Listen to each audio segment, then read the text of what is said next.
think that supposed to be. because you are the first panelist, so I think that it should be okay. So please have a seat.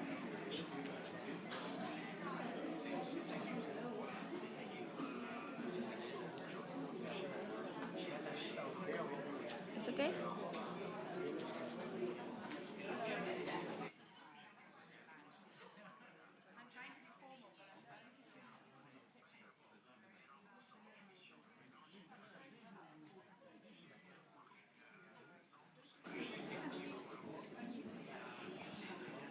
Colleagues, let's start as we have 1 hour for this interesting session. As climate is moving very quick, we need also to have a quick commitment as well. So welcome, colleagues, to this side event on scaling up tangible nature-based solutions for adaptation initiatives in Africa. And today, we are very pleased to have a very rich discussion, bringing together WWF and partners around the world that are working on nature-based solution.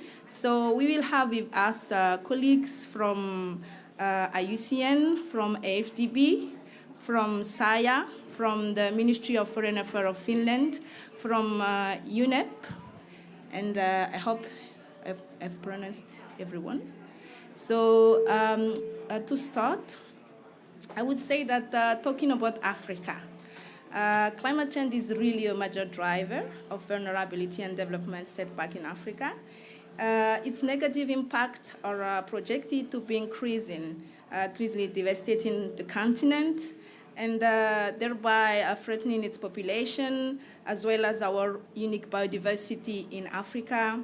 And even if you've seen the last IPCC report, if you are not really doing well, there will be, I would say, the impact will be increasing.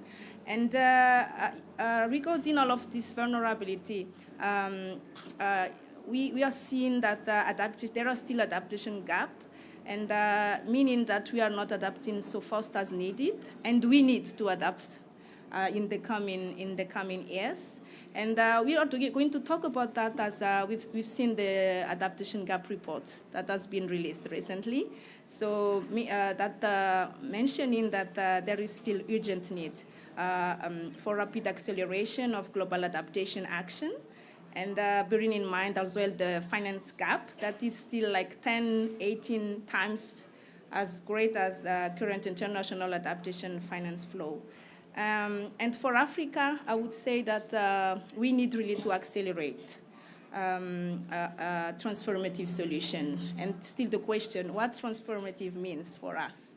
And the idea behind that is how we can limit the adverse impact of climate change and putting up front the role of nature-based solution.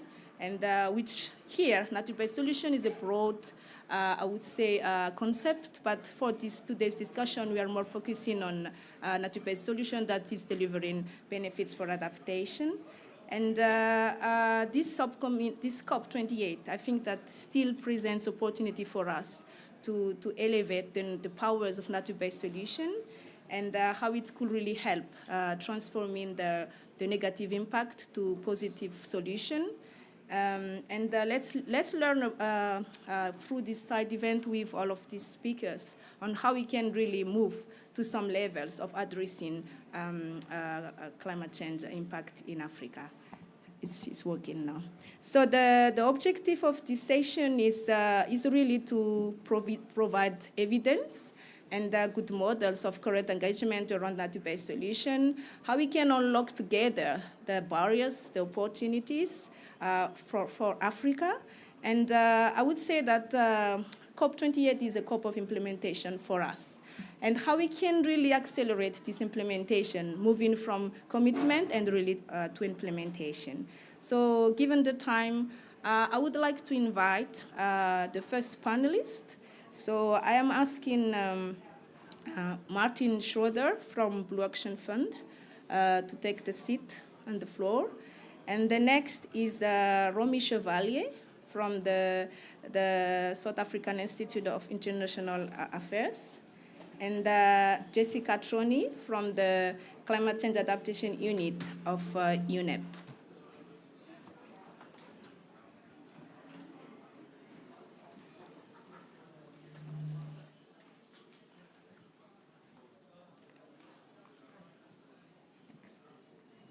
Yes.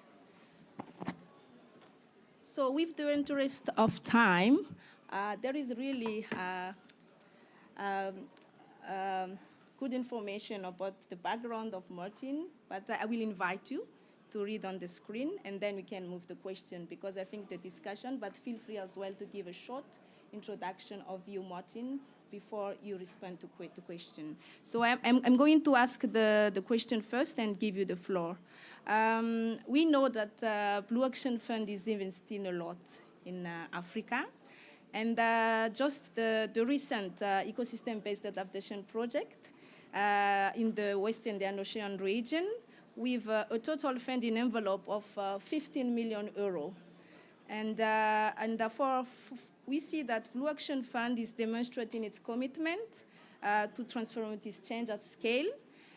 So the question is, what specific outcomes are expected from this support in terms of valuing ecosystem-based adaptation approaches?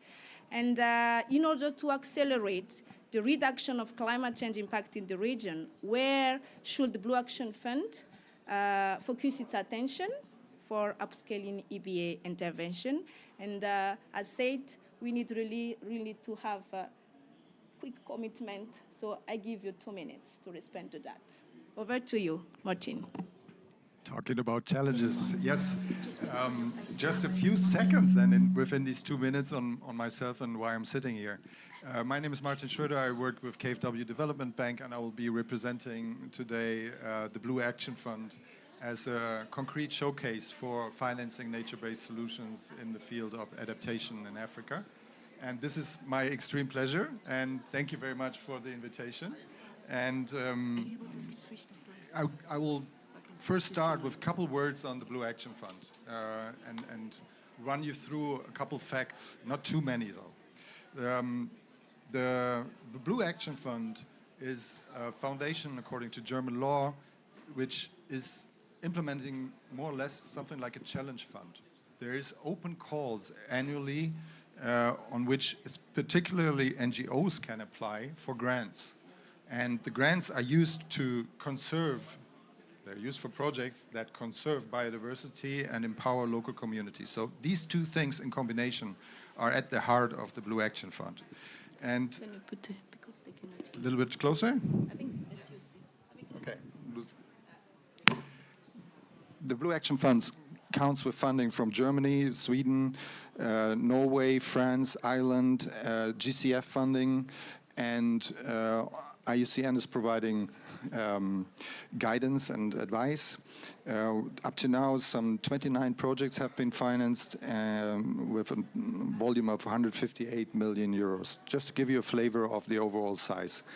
And yeah, and that's more or less the concrete case now within the 2 minutes.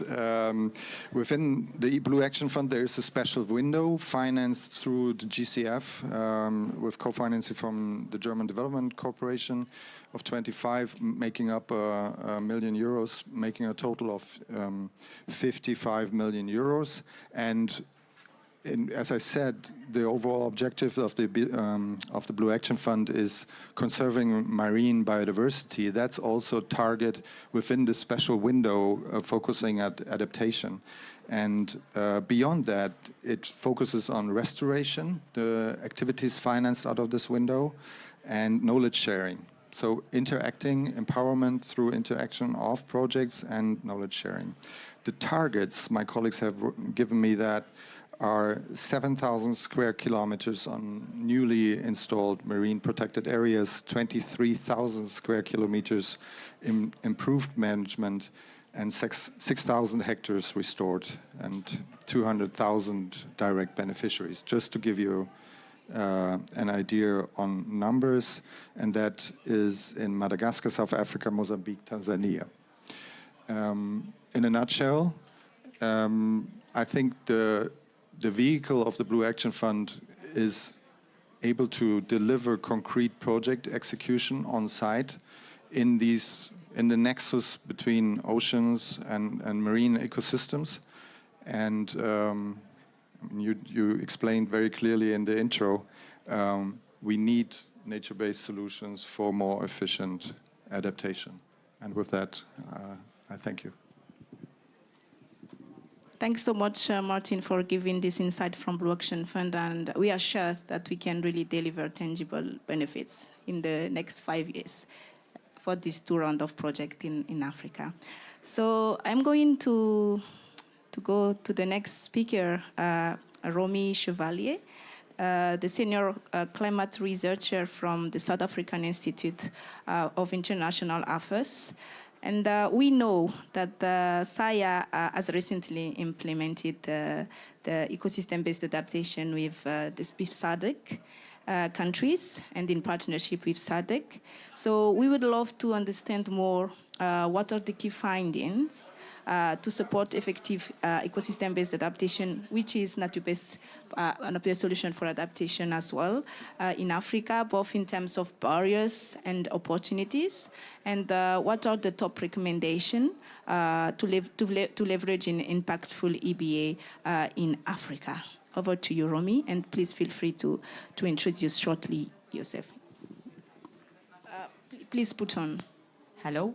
Perfect. Thank you very much, and nice to see your faces. Well done for getting here. So just to clarify, so the institute that I work for is an independent think tank that's based in South Africa, and the work that we do is related to research that supports policy. So we ran, you rightly said, we ran a program for a couple of years, 2 different programs. I won't go into the detail of those, but it was to support the Southern African countries, so countries that were specifically had an abundant ecosystems that were important to conserve. But we were looking specifically in our project at coastal and marine ecosystem-based adaptation. So for countries in the Southern African region that have big coastlines and that are island countries. And essentially, there were 3 things that we tried to do, was establish an evidence base. So we did, obviously, research that looked at the potential of EBA in SADC, which, on different topics, so on livelihoods, obviously linking it to the economic conversations that are happening, the development outcomes that are happening in the continent, which are obviously very important. We did a lot of research on livelihoods and the opportunities for EBA into livelihoods and societal benefits. We did a financing piece to look at different options around EBA and financing.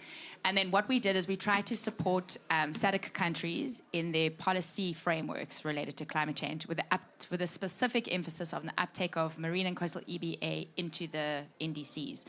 Because many SADC countries, in fact, the vast majority of SADC countries at the time of intervention hadn't included marine and coastal EBA into their NDCs and into other climate frameworks. And the third thing we did, and I'll explain the opportunities related to this now, was we created a community of practice within the Southern African region to essentially see which countries have been doing what. So both in the terrestrial, we compared with the terrestrial and the marine space, in country, between SADC member countries, and then outside of the SADC countries to countries maybe internationally that have made headway on some specific aspects of EBA implementation.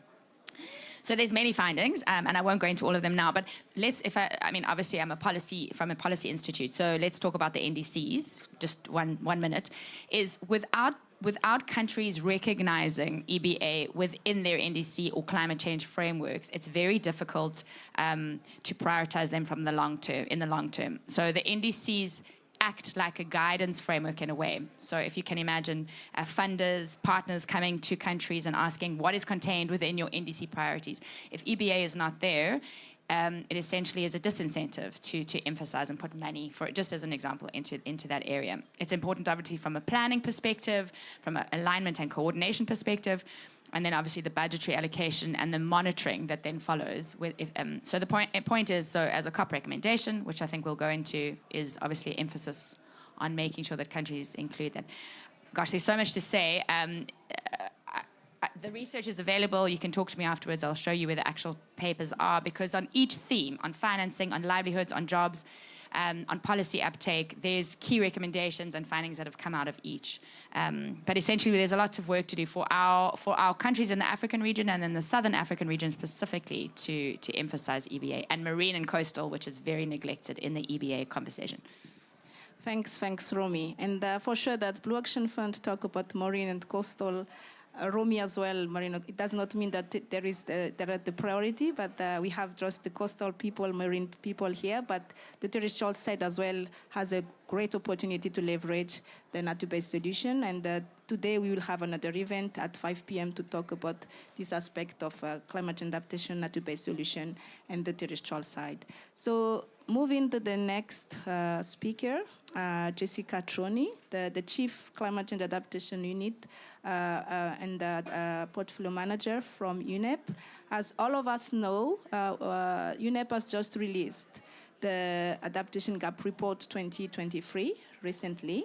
So we would like to hear from Jessica what key highlights for Africa in this report, and which need more attention as we are moving to the next decade, and what commitment should be put on the table to reduce the gaps, and particularly if you are referring to nature-based solution for adaptation in Africa.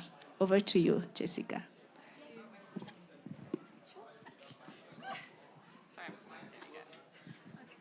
Thank you, and thank you for inviting me. It's very nice to be here. Thank you, everyone, for coming to listen to us.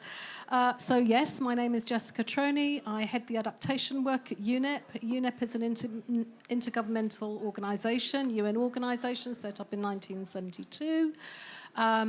Set up to be the guardian of environment in the sustainable development pathways globally. So we've been working on adaptation since about 2010.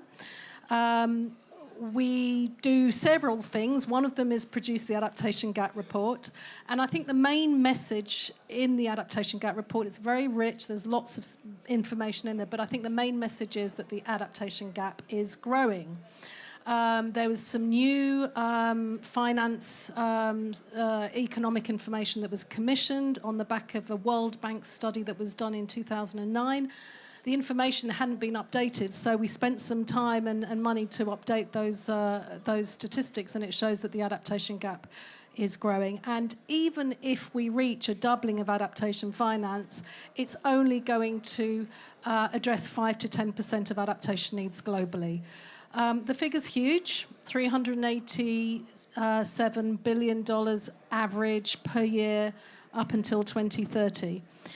So it's obviously clear that, donations are not going to cut the mustard. It's not going to be enough. It's important because we can use the International Climate Change Fund to pilot new approaches and to raise awareness of what can be done. So I'm not downplaying the importance of it. It's absolutely critical, but there have to be other avenues to raise money. And one of the most important ones really is domestic finance. There's a lot of domestic finance that is spent in unresilient ways. Building roads where they shouldn't be built, building settlements where they shouldn't be built, using materials that aren't quite right, building to specifications that aren't quite right. If the money was used in a more resilient way, we could really shift every country's development pathway onto a more sustainable footing. So I think that's the main message for me. There's a lot of information there about adaptation planning, which is relevant to what I just said, because adaptation planning and budgeting is absolutely critical to make sure that money is allocated where it needs to be allocated.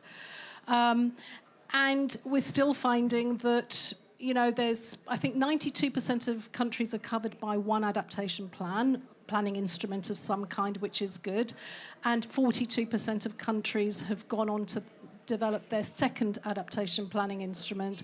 But actually, when you look at incentives and regulations, the percentage is much lower. Something like 52% have got regulations that would be relevant to adaptation, and something like 42% have got incentives in place to direct private sector flows towards adaptation. So there's a bit of work to do there as well. I would also say, I would also make the point from our work on national adaptation planning projects. We have something like 23 under implementation, mostly with GCF readiness funding, working hand in glove with our development partners, our country partners. One of the things that I would say is that we're still not getting through with the risk message. And I know that we have been talking about this for decades. I mean, I've been working on adaptation for 20 years. So I know that this is still something that we are talking about and have been talking about for many, many years. But when I look at reports that are coming out of the Met offices, it's still very difficult to understand them. How on earth is somebody in Treasury or Ministry of Agriculture going to understand it? So we really need to bridge that gap with understanding what risk is. And I think once we do that, it will be much easier to shift budgets. We're experimenting with novel ways of communicating risk through our adaptation planning projects, and I'd be happy to share reports on that. But that's what we need to do more widely. And then once people can understand what the risk is, they can integrate it. The other thing that I want to raise, and that is the issue of developing problem statements. Quite often, if you ask 10 people in the room where they think adaptation money should be put, you'll probably get 10 different answers. And it's because people have got mental mindsets about where the money should go. But actually where you need to start, and this is where we start when we design projects for the Adaptation Fund or the Green Climate Fund or the Least Developed Countries Fund, is you start with a problem statement that is an objective problem statement. Where is the vulnerability coming from? Yes, climate change risks is a key source of vulnerability, but there are many others. And coming from UNEP, we champion the issue of ecosystems and the degradation of ecosystems, which very much plays into the vulnerability matrix. So really understanding where those problems are can help to channel money in the right direction. Thank you.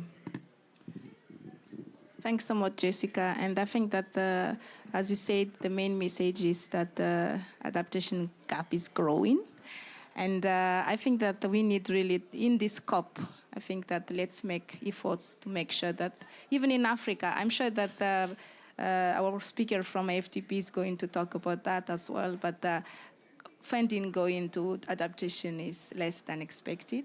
And the impact is growing as well. So I think that we will be in facing huge problem in the coming years if you're not fixing both the funding, but I think the most important thing is the implementation and the moving from NDC is in place, but how to make sure that we are moving quickly on the implementation as well.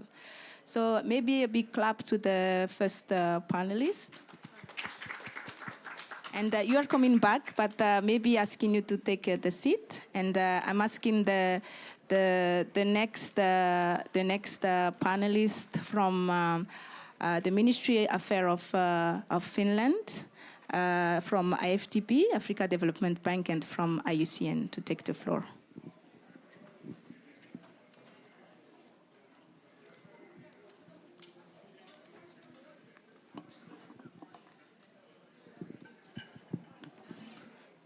So we have heard about implementation, what is the gap. Now the question to you guys is more about this funding issue. And you need strong solution from you, how we can unlock that. So the first question goes to you, Juha Savolainen. Sorry if I'm not spelling it well. So he is the Deputy Director General of the Department for Development Policy of the Ministry of Foreign Affairs. And the question that goes to you is, how does the Finnish government support implementation and scaling up of nature-based solution for adaptation? And when thinking about the current finance for climate, and I think that we've talked a lot about that in the first discussion, which areas should be unlocked to increase financing going to nature-based solution for adaptation in Africa? Over to you. I think the mic is working. Yeah, please go ahead. Thank you very much. And you introduced me perfectly. So I'll go right into the business. Well, our financing is mainly channeled through established multilateral and INGO channels. So GEF, GCF, Adaptation Fund, WWF.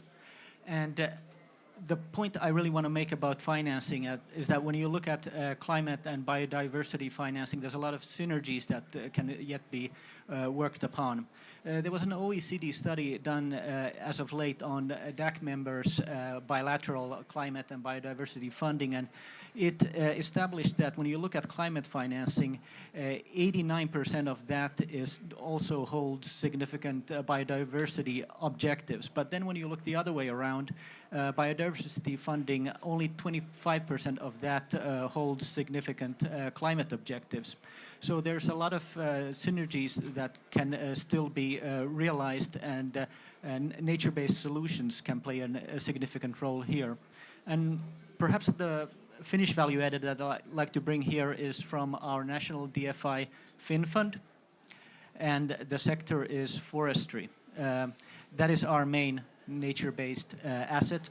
Finland is 70% covered by forests, and by that virtue we also have quite a lot of experience on forestry, on sustainable forestry, and that has also become a key sector in our international collaboration efforts. And FinFund actually, we're talking about private sector projects in developing countries. Out of its portfolio, 15 to 20% is forestry, which is the biggest share out of any DFI in the world. And when you look at that forestry portfolio, there is quite a good combination of plantation forestry combined with conservation and also restoration efforts, which show that these synergies can be made between these different fields, and that also yield, we believe, significant adaptation benefits. Then on which areas should be worked upon more? I just have to go back to Jessica Troney's comments. DRM indeed is absolutely essential. We've been trying to do our own part of the puzzle in the sense that we launched what is called the Finance Ministers' Climate Coalition a couple of years ago, and it has now grown to a entity of almost 100 countries, which shares good practices on climate budgeting. When you think about it, budgeting is the heaviest tool that any government can make. So we really need much more awareness raising and experience exchange in this field between governments. But then the other field really is that we do need to take the private sector on board. Of course, for private sector, climate change and nature loss is both a risk and an opportunity. They need to risk-proof their operations to be viable in the future as well, but then also they can provide a lot of solutions. We need yet a lot more information on the market opportunities. The World Economic Forum has estimated that the market will be around $2 trillion by the year 2026. So the opportunities are there, and perhaps the first movers who are willing to take the risk and put their own financing can of course gain an advantage. But the private sector does have a role here in terms of leveling the playing field and helping create an ecosystem to which the private sector can tap onto and take away some of the market barriers. And for example, the WWF Africa Adaptation Hub, I think, is an excellent example of this. I think I'll end there. Thank you. Thank you so much, Juha. And I think that the thinking is more how we can move from our zone of comfort and looking at this private sector portfolio as I took from your message. So I think that's something that we'll look around, because I think adaptation issue is not only the community problem or the people working on biodiversity problem, but it's everyone. Problem that need everyone's solutions. So the next question, still on the funding as well, goes to Olofonso Somorin, the Regional Principal Officer and climate change and green growth program within the Africa Development Bank. As Africa Development is really one of the main, I would say, player on funding in Africa. What are the challenges and bottlenecks we have identified in financing nature-based solution for adaptation in Africa? And the same question, which areas should be unlocked to increase financing going to NbS for adaptation in Africa? I think that we need really to move from COP to COP, making sure that there is changes on how funding is going to adaptation and not still on the same stages. So what should be made to make sure that if going to the next COP, I think that the funding going to adaptation has been double or triple. So over to you. Great. Good afternoon, everyone. So you've asked a very complex question, and in my head I'm thinking there's a political answer, there's a technical answer. Which one do you want? Both if you are happy to talk about that. You want both, okay. You know, I think for me the starting point, and I think it's very interesting to emphasize one thing we're beginning to notice. Some people actually consider adaptation to be a cost. Another set of people consider it to be an investment. And you may think, well, what's the difference? We'll come down to that. How we perceive or how we frame an issue is very important in terms of what we do and how we relate with it. If you frame adaptation to be a cost, there's a possibility that you tend to approach it from a side of a burden, something you have to do, you know. I suppose if you frame it to be an investment, something that you see more for the benefit. And what we have seen compared to mitigation is a framing. It's a dividing framing. Adaptation is framed largely as a cost, as something you need to bear, as opposed to seeing it as an investment. And I think it's very important because how we frame issues in development is really critical for how we allocate value to them. That's the first part. And the second part, again, is when you then ask questions that we know the value of adaptation. Adaptation means life. It means well-being. It means economic livelihoods. Why then is it that we're not able to attract, financing for it? And that's a very complex question. And I just even don't want to go into data. If any one of you have seen the CPI's report, that's a Climate Policy Initiative report on the climate finance landscape that just came out a few weeks ago. And it was very interesting to see that 2021 to 2022, $1.27 trillion moved it globally, climate finance. And out of that, only $63 billion went to adaptation. It was barely, it's just less than 5% of that. And that's quite unfortunate. What I think one of the challenges, because that's why we need to start, if we don't know what we're dealing with, we may not know what we need to do differently. What we've seen in Africa is that compared to mitigation, the number of financial instruments that we've used for adaptation are very limited. At best, there are two. If it is not concessional loan, it's grant.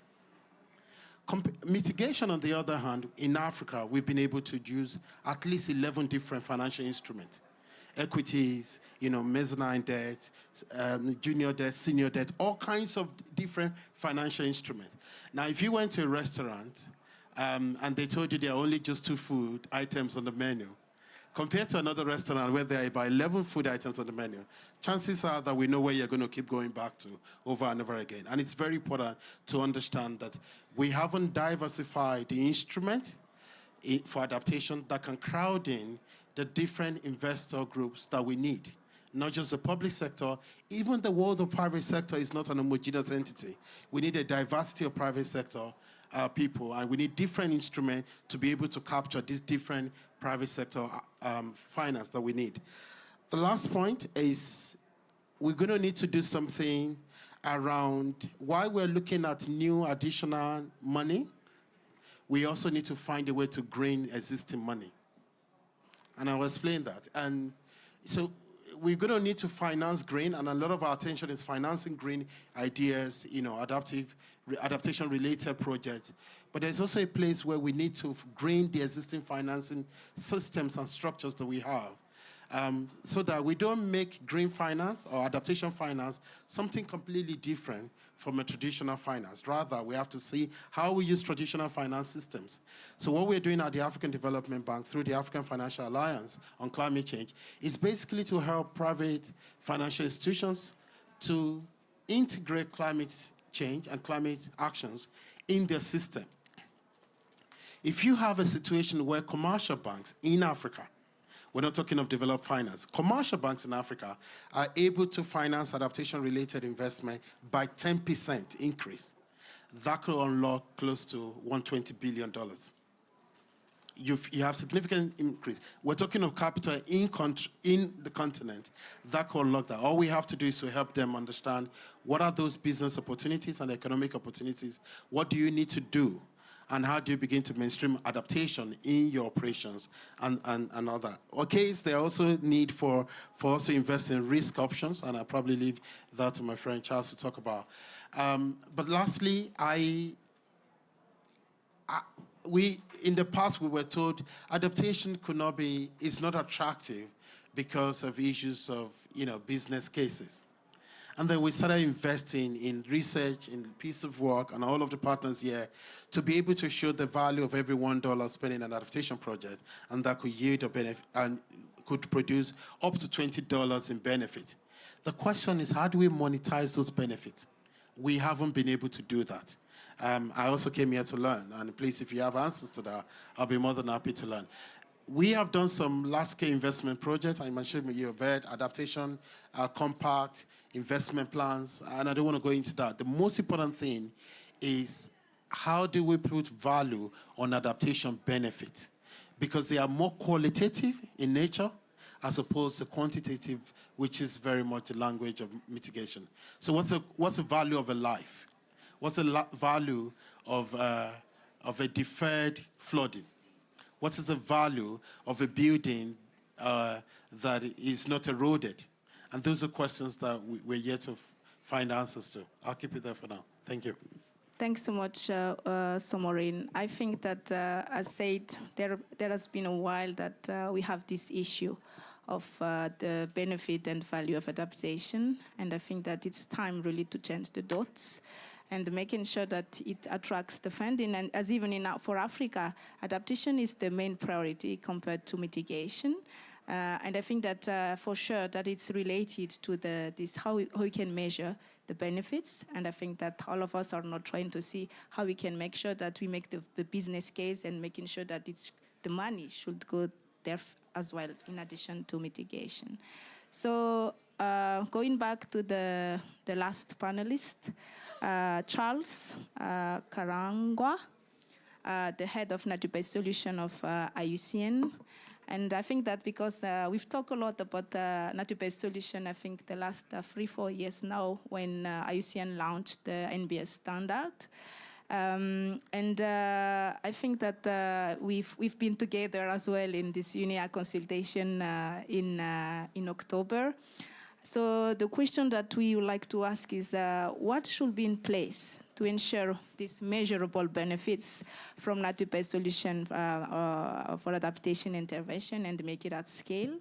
And we'd like to know as well, what does IUCN envision to ensure that nature-based solution intervention reach out to the desired changes in building people and nature resilience in Africa and beyond? So moving a bit from the financing, but I think that making sure that if it is like unlocked, I think the financing will be unlocked as well.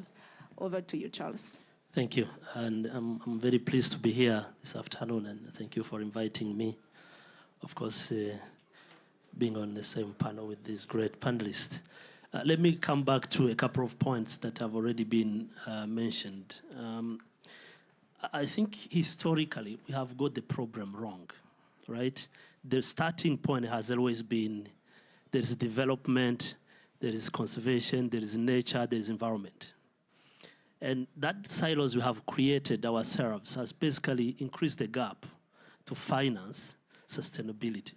That's the thing. Second is we have been looking at ecosystem-based adaptation, nature-based solutions as a cost. As someone said, actually, we need to shift that. This is a de-risking mechanism because the risk is already there. So we can't call it otherwise because we have already risks. Now, the best way to de-risk for investments is to properly invest in that. And I think changing the narrative will help to go to the question you asked, to start talking about what are these nature-based solutions are we talking about? And I always like how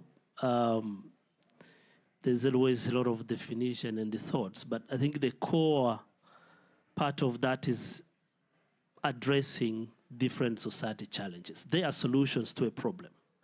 And this problem is a development problem, right? It's an investment problem. It's a climate problem. So the fact that nature-based solutions address society problems, I think makes it even more attractive beyond public finance, even for private sector. The second is when we start looking at how this concept have established, I think for me, I mean, I've been part of this discussion for the last 10 years. We have moved beyond now arguing about what is it and what is it not, because I think the UNEA definition and the UNEA resolution has make it quite clear of what are these actions we should be looking at as nature-based solution and or ecosystem-based adaptation. I like that in always annex of those two things, because we don't want to get lost into semantics. We need to talk about actions. And this also comes back to countries. I mean, we just launched a report recently also with WWF. More than 70 countries have included this nature-based solution in their NDCs. We look forward to more updated NbS. Basically, they see value in that, and if we change to see that as a cost, but investment opportunities, then we will start also moving that. And then I think when we look at the challenges of the scale, we start now realizing that we need now clear definition and the standard and the criteria. And that's where IUCN could help as a science-based organization to develop the standard and the criteria that can help investors to exactly be able to implement these nature-based solutions. And this standard has already been launched with 8 criteria. There's already additional tools that can help investors to assess and be able to develop. But it's not just only that. We don't only need standard and the criteria. We need more than that. We need these solutions to be put at a scale. And I think the question is, why are we not scaling up this solution if we really know that they works? We can keep saying finance, but actually, if it works, it should be really integrated within that whole transformative narrative. And then the last 2 points is, I think there's that integrity aspect. We need really to, if we want to achieve that transformative impact, we need to make sure what we call nature-based solution, they are really nature-based solution. The integrity of those actions needs to be safeguarded. That's when we really start seeing the impact. And then finally, I like this aspect of accountability and measurements. We cannot do something you are not going to measure. We need to measure that change. We need to talk about the impact. And I mean, it comes back to the question of economists. We always say, yeah, these things are not investable, they are not beneficial, because we are not able to talk about the real impact that it's having. And then finally, it will also require a very innovative collaboration and partnerships to be able to scale up these solutions. Not only governments, but also private sector and the others to be able to move to that. Thanks so much, Charles. I think that I will take the last message, that it's need innovative collaboration. And I think one of the reasons the Africa Adaptation Hub, I forgot to mention my name when we start, but it's not late. So I'm Harry Sua, coordinating the WWF Africa Adaptation Hub. And the reason that we organize this discussion within the partners to see how we can join forces And because like transformative change needs innovative collaboration, and hand on hand, I think that together we can really change the dots. So thanks so much to the second round of panelists. A big clap as well. I think very good insight. So I am inviting the Romy and Martin to come. No, don't move, Charles. Don't move. Don't move. So I think that we are approaching the end of the session, and I think that there are a lot of good insights for us to reflect. And as said, how we can really change the dots. But before coming back to you, panelists, any question from the audiences, because it's also a discussion among us, any recommendation about this topic as well, how we can really change the dots here at COP28. So any question, clarification as well to the panelists. And unfortunately, Jessica has to leave to do another session, but I think that she gives really a good insight on the adaptation gap report. Any question to our panelists? Yes, Laurent? Thank you.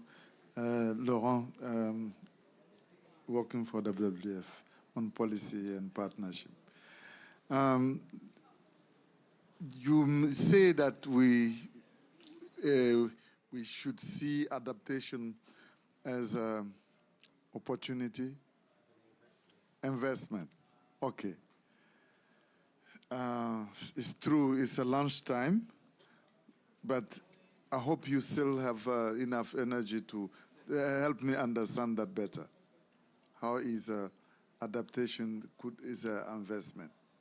And in practical terms at the bank, how do you do that every day to show people that adaptation is an investment? Thanks, Laura. I'm taking 2 more questions and then giving the floor to the panelists. Any other insights from your colleagues? Making sure that you are contributing to change the dots on adaptation. Can someone help as well for the mic, please?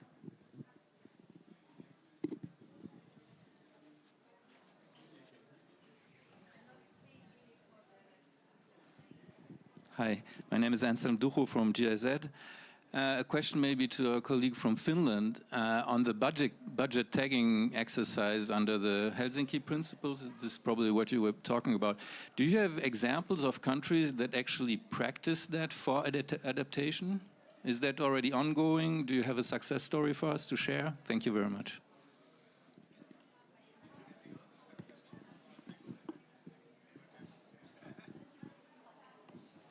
Thank you. I'm Stephanie Lang from the Legacy Landscapes Fund, and I just wanted to follow up on what you said. A lot of donor countries still have a big divide between what is climate funding and what is biodiversity funding, and there is different ministries, so there's a lot of competition, and now budgets are stretched. We have a terrible situation on the globe, lots of problems. So how can we know the message. The narrative has been starting to evolve since basically Glasgow. How do we make it happen in this budget divides that we have? Yes, on the right. Okay, yeah, thank you very much. My name is Megumi Muto from JICA, Japan. And my question is just maybe a technical one. When we talk about the financing in adaptation, investment is like, yes, private financing to projects. That is a starting point. But could it be like also local governments issuing bonds for the sake of their own public-led investments, but without this cash return, but with the credibility of the local government, that they can mobilize private sector funds. Is that kind of like a tool possible as well? Thank you. Thank you so much. So as we are like 10 minutes before close, my suggestion is like to start from you are, and as well as if you feel relevant to respond to the question as well, and also giving your last messages as you are for this COP28. Over to you. And then Charles, Somorin, Romy, and Martin. Thanks. On the question concerning the finance minister's climate coalition and what kind of models have been shared there, what I understand, for us to get, and I think the colleague from AFDB well described the problem that we have here, that when you try to monetize these adaptation benefits, you have to actually get into the, at the fund, at the core of national wealth accounting. And I think these kind of principles for that are amongst other things that have been shared within this climate coalition of finance ministers. We are actually not the leading country on that kind of concepts. I understand, for example, New Zealand has been quite progressive in this front, as a quick answer. In terms of like ODA and this huge financing gap that we have, I think my message is that we really need to use ODA very strategically as a leverage. That's the only way that we can get around this huge financing gap. And so in a way, my message is that leave no one behind, take everybody on board, public, private, civil society. That's the only way around. Yes, Charles? Thank you. I think it's very clear that nature and ecosystem is our ally, key ally in investment and development if we really want to achieve this adaptation. Especially for adaptation, we need nature. We need ecosystem. And that's, if it's a bottom line, then we can start breaking silos from different financing instruments, from different development sectors. Start working together collaboratively and increase that resilience at the bottom line. Because resilience of ecosystems results into resilience of people subsequently. Resilience of nature helps people to adapt easily.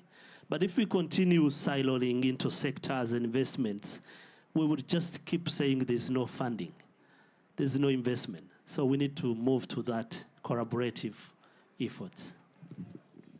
Thanks, Charles. I think there was a question around the climate funding, biodiversity funding as well, in case you can respond to that, and the leverage as well, this through the local government engagement. So please feel free to respond as you have the answer. Thank you. I think I like the question that you asked, and you wanted to have a bit of practicality of it. So the idea of cost versus investment is largely to help us change the way we look at things.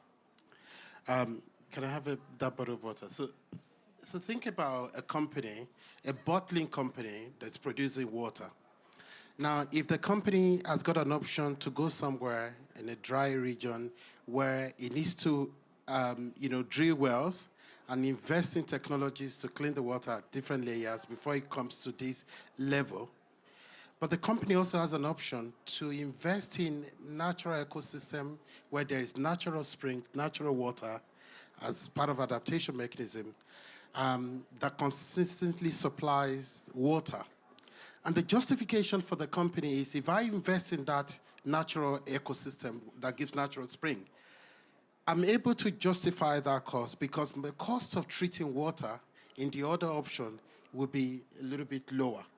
So it's an investment in nature and recognizing the services and the goods that nature can produce and investing in continuous and perpetual supply of that, as opposed going somewhere else, investing in a lot of money in purifying water. I don't know if that makes sense to you. It's just the whole sense of one is looking at it more from, I can invest in nature with a business sense, and that helps the sustainable production system, and that helps me to remain in business. And every time you also look at reports, I don't like it when I hear things like adaptation is going to cost us $300 billion. I rather prefer the language of if we can invest $300 billion in adaptation, we can begin to see this type of benefit and this type of result. The same thing, cost and investment is going to cost you money. There's money involved, but there's a way you're framing one that doesn't look like a burden, but that's rather giving you an incentive to not just think about an external person, but thinking about yourself, putting the resources in there. And that helps you to look at adaptation as something that shifts you away from the idea of being helped to the idea of being partnered with. And when you think of a lot of adaptation narrative, it's almost like Africa is vulnerable, come and help us, it's going to cost this amount of money. However, we're already spending our resources. If we say, come and invest and partner with us, that's a shift. And that shift raises a conversation that is completely different, that is able to bring in new instrument, new innovative idea. And that framing, it's very important. And it links to the question about local level. If I frame adaptation as climate-proofing development, do you understand? It is my development. It is for the benefit of my people. Then I will be open to the ideas about innovation needed. As opposed, yeah, I didn't cause the problem, you know, they caused it, they have to pay for it. We've done that for 27 COPs. Look at where it got us. There's a shift that we need, and that shift is partnership. And that partnership is I bring value to the table, let's go invest, not rather than a cost that somebody else will pay. Thank you. Thank you, Somorin. Over to you, Romy. An aspect of, so I'm just going to bridge the kind of the financing and an area that's been missed out is the community engagement and inclusion part of this conversation, which is a conference in itself.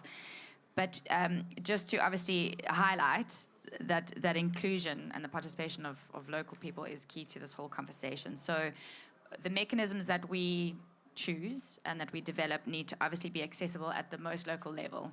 So, and at the resource level, with the users of the resources and the protectors of the environment, there's a lot of complaint, obviously, about the accessibility of this type of locally led adaptation finance. So the framing, again, is really, really important. And then to bridge this comment with a lot of option for lesson sharing. So at the moment, there's really interesting things going on through the region of Africa. Madagascar, locally managed marine protected areas where local fishers are actually involved in the management of an area to enhance climate benefits. There's a lot of conversations around this blue carbon. Kenya, Mozambique, other countries making a lot of headway in protecting mangrove ecosystems, restoring ecosystems, and using the benefit. And then there's a carbon market kind of exchange, where voluntary market they can get credits and then invested back into development and health. The Seychelles with the debt for nature swaps going on, new innovative mechanisms coming out. South Africa has a public works program called Working for Water, Working for Wetlands, where they employ local people to protect nature for its ecosystem service benefits. Anyway, there's a lot going on. There's a lot of work still needed, but I think the local adaptation part is a really essential part of this conversation. Thanks, Romy. And over to you, Martin, for your thoughts on the question as well and your last messages. Let me thank you again for this excellent panel. And the message that I take away is we have a huge issue to solve in regard to adaptation finance still. There is the discussion moving from domestic to international and private sector and private sector and private sector, and the little bit of international using it catalytic. I would like to sustain this in order to maximize really leverage on that end. And the second point would be communities know best where to invest, and leveraging on, in not in purely economic sense, but also on knowledge. And that is not a coincidence. The bridge towards the Blue Action Fund, working through demand-based approaches where NGOs can propose or companies can propose, generate this natural approximation towards solutions that will work locally. Thank you very much. Thanks, Martin. I think that we have 2 minutes left before we close, so really on time. So maybe to close the discussion, thanks so much, colleagues. And I think something that I took really from the discussion is this innovative collaboration. I think that how we can rebrand the way that we sell adaptation, and making sure that it's on the top priority of the government, of the public, private funding, all of the existing funding. Because we need to think about, if you are not investing on adaptation, what you are going to lose. and maybe the way that we are talking about this loss and damage funding as well that happening now during COP. So I think that the Africa Adaptation Hub that we are leading within WWF is really driving this impactful and tangible result in Africa. And the reason that we put together all of us to reflect more how we can change the dots around adaptation, how we make sure that during the next COP, we are no more focusing on the escalating solution, and funding is already available to do that. Not again, like funding is missing, there are still gaps, and we know that it's the priority. And if we're talking about Africa, it's really the priority of Africa. So how to make sure that we are making sure that the investment goes to the right communities, to the right biodiversities. And I would say that let's put together our efforts, making sure that in the next COP, we are moving the ship and making sure adaptation is the priority for all of us. Thank you so much.